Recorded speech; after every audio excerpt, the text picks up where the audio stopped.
Good morning, I'm Sam, and today I'm going to go to Zoute in Belgium. From London to Zoute, we're taking my GTS 991.2 GTS, and I've now had the car for a bit of a while, but I've not really done like an update video of my thoughts after owning it for a while, so let's do a bit of that and also go to Belgium. I'm off to an event with Bonhams. Might have a little bit of a look around the sale and see some cool cars and whatnot, but main thing is let's see what this car is like on a long road trip and also my thoughts after a couple thousand miles.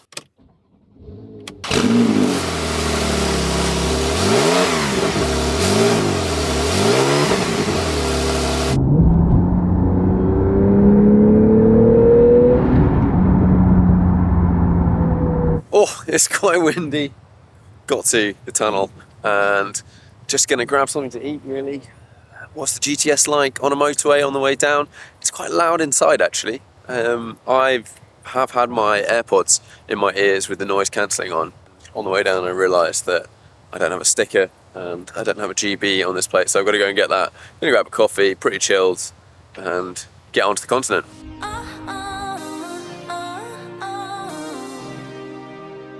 I needed to grab the essentials. There's also a high-vis jacket in there.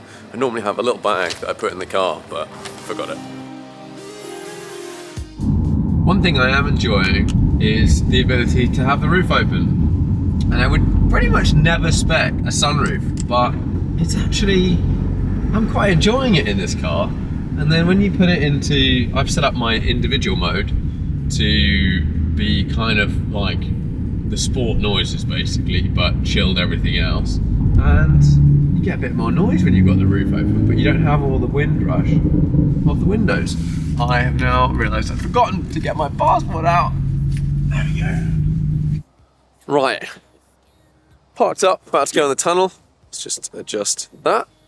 And what other things should come to spring to mind? Journey down here, cruised at sort of normal motorway speed. MPG 34, 35 MPG. You might get more than that, but that seems about right. You know, not going crazy or anything. And yeah, it's good. It's good, it's comfortable. Road noise is a problem, but I'm really interested to know on the continent when the roads are smoother and we didn't have horrific roads, whether actually the road noise will be significantly improved. So I'm gonna go grab a coffee, get some food, and then get on a train.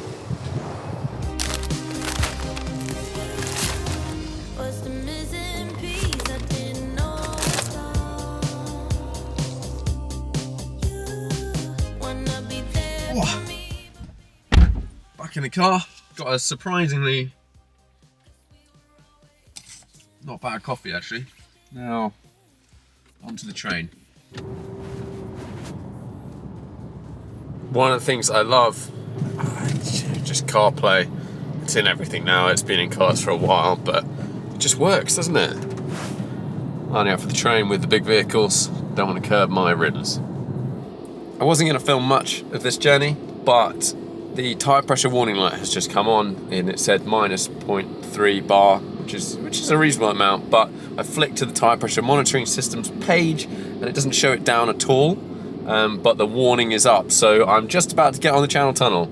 I believe I've got a compressor in the front if something goes, if I have to pump it up a bit to get off the train, but I don't particularly want to be in France with a dud tyre. Yeah, we'll see how it goes.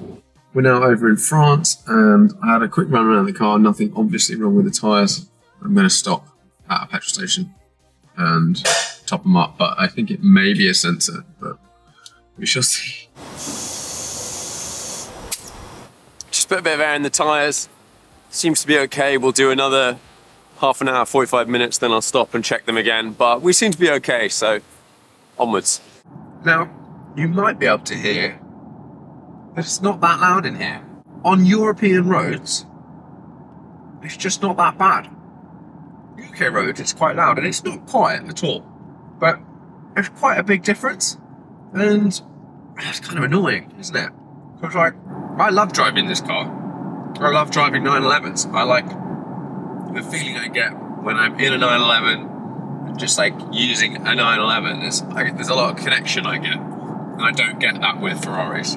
I get out of a Ferrari and I'm a little bit like, oh, for whatever reason, I don't know why. But the road noise does make them a little bit harder to use a lot or for long journeys all the time. I'm really interested to try one of the new ones with the acoustic glass.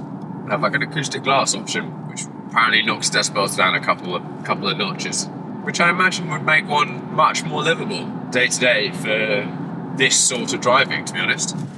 Anyway, continue. Made it into Belgium. I'm on some little back roads, not intentionally, but thought I'd hop over the roof and put, so that's in drive, that's normal, that's exhaust and quiet, and then if I put it in my individual mode, which is basically sport, the roads are small,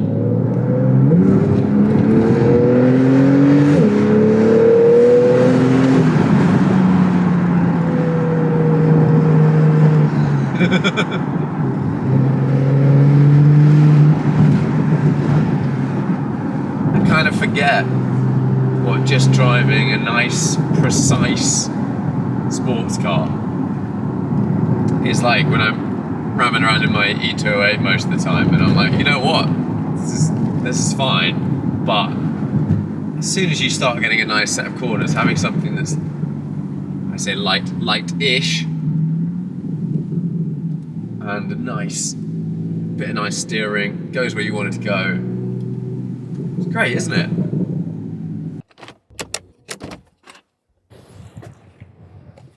There we go. Made it to Belgium. This is not that straight. Car seems fine. I think it's tire pressure monitor or something. I need to find an accurate way of pumping them up though. I filled up a pump. I think it was mainly used for lorries and they're all over the shop, so I need something that's super accurate. But let's go and find some cars. Hello, I've found some cars. Behind me we have the Bonham's tent. We have a massive 6x6 parked in front. There's some cool cars parked all the way down the front here. I've not been to this event in Zoute, but let's go in and have a look around the cars. And outside we have this 6x6. Pretty imposing figure. G63 extended, lifted, all of the stuff. And we have some lovely cars. Let's go inside. These things, we've got some music playing in the background. I don't know whether we're going to be able to do this, but we'll give it a go. Let's have another look around. I'm loving 993 turbos at the moment. Still air cooled, still that kind of older shape before you switch onto 996. Quite like a 996 GT3, but maybe 997 instead. And then this section over here, we've got some bespoke wagons. This is a touring quattroporte. Let's have a look inside. That looks pretty lush, doesn't it? But I guess the bit that we've had, yeah. This is an interesting one. A touring Rolls-Royce Ghost. This was done by a designer called Niels van Rooij, who I've actually had on the podcast, so you go check out the link up there and we talk about him doing these sorts of things. But let's have a little look around. That shape at the back.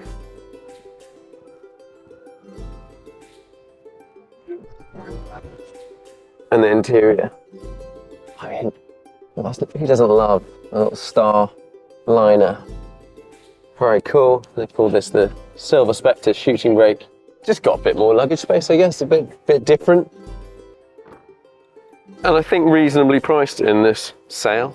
Something that's completely one-off. Pretty cool I think. Phantom Coupe, big bad boy rolls. I remember seeing these sort of rolling around when they came out every now and then. And it's just with the one-door design. Massive Phantom. This one's got this lovely, really nice sort of wood finish, which I imagine is over here when the roof's down. The ultimate Côte d'Azur cruiser. And here we have a bit of a cool section. SLR Roadster, nice Continental carb wagon. CGT in just like the most classic of specs. Silver and tan. 599 GTO, that's an interesting one. These seem like a pretty good buy at the moment. They've come down a lot from their craziness days, especially right-hand drive. And super stripped out, pretty raw. I've never driven one, but I suspect they're pretty fun. Still, based on the 599, so quite a big car. but just rowdy. SL65 Black Series, a pretty cool thing, aren't they? Big V12, this is black on black, 80 to 140 euros. It's super low miles. That's just cool, isn't it? Cooler than anything else I think you can buy for that money. Yeah, what's not to like? These are creeping up and up and up and up. This is at 1.25 to 1.35 euros. I don't know, back when they were sort of 600, God, I mean they were 250 at some point in time, but that seemed like something that I might own one day, and now they're going regularly over $1 million. I don't think I'll ever own one, but super cool. Bit of a classic section, some real icons. 2.7 RS, tick. Wouldn't necessarily have it in red, but cool. This blue Mura, this is a sort of, not quite project car, but needs a bit of a restoration. But this is an original paint. I've never seen one in this blue. Such a cool shape, such a cool design. I mean, who wouldn't want a blue Mura? And this is priced 500 to 800,000 euros. I suspect this is going to go for a lot more than that. 300 SL Gullwing. Did a video with Bonhams driving one of them. Link above. Classic icon, cool thing. 250 Lusso. Nom nom nom nom nom. An extremely classic, amazing looking thing. DB4 Series 4 Special Series GT engine coupe. I think this has got a pretty rowdy engine in it. Classic, bit of classic British. And then down there in the corner, way back, there's a 288 GTO that's 3 million euros or something. They're just going up and up and up and up and up. Lots of cool car stuff. But the thing, I've never been to this event before, and if you look out here, it's on a beach. And down that way, there's loads of modern stuff. And that wraps up my little walk around with this. You can check out in the link below, you'll be able to see some of the cars. Thanks to Bonhams for sort of helping and supporting this video. And let's continue. Let's have a quick look outside. Yes, yes, very cool. Wing in the correct position. We definitely have one of these in a, I don't know what size garage, 50 car garage? I think I'd have to have an Integrale. I don't think I'd have to mess with it though to make it drive better. I think they're super cool. Lots of massive luxury wagons here. Phantom Coupe, the drop head inside. Oh, Maybach 50 something or other. Basically extended super luxe in the back. There's an insane amount of space in the back of this Maybach. Like, the legroom here is absolutely mental. Like, I think my feet would go to about here, and then you've got all that extra space. Funky roof. What have you got? Oh, you've got some temperature gauge and stuff like that. Yeah. What a wafter. You could do a lot worse than picking one of these for your continental cruises. Now, alongside all the other stuff going on, there's a rally. So you can see some of the incredibly clean cars that have turned up. What is this? It's pretty funky. Oh, and then behind it, Roof CTR Anniversary, one of the cooler modern cars. I would love to drive that and also the STR, the naturally aspirated version, but yeah, super, super cool. And behind me here, we have a new GT4 RS. It's green, gold wheels. Oh, all the things I'm hearing about these they are absolutely awesome.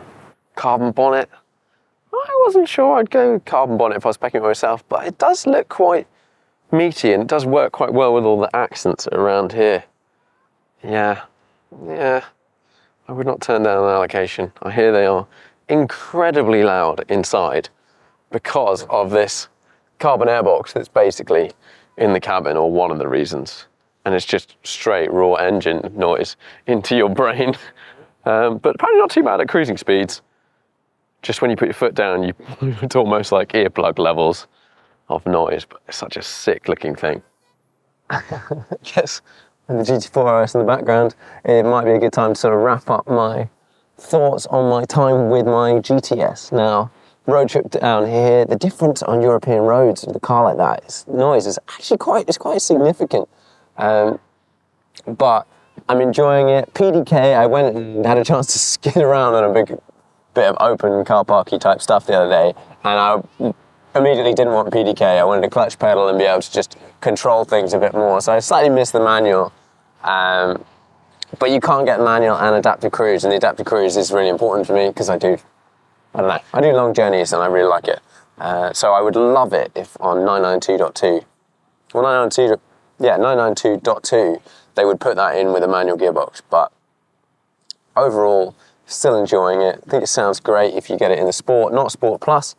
And yeah, looking forward to doing some more miles.